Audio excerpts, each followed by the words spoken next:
একজন স্ত্রী কখনোই প্রিয় নারী হতে পারে না।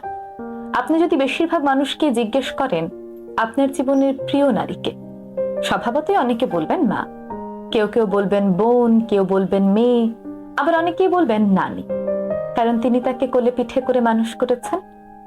কিন্তু আমি ভীষণ অবাক হই, এমন একজন মানুষও নেই যিনি বলবেন আমার জীবনের প্রিয় নারী আমার স্ত্রী।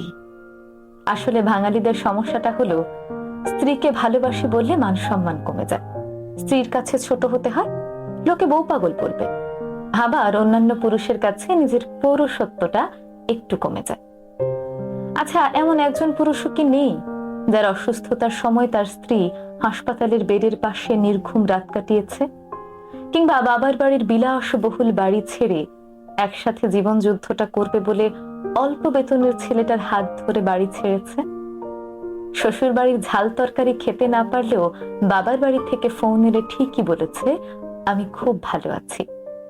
নাকি মায়ের হাতের রান্না, নিজের প্রিয় বিছানা, কিংবা ছোট থেকে বড় হয়ে ওঠা যেই বাড়িতে, সেই বাড়ি ছেড়ে আসাটা এতটাই সহজ। তাই একজন বউ কখনো প্রিয় নারী হতে পারে না, তার সেই যোগ্যতাই নেই।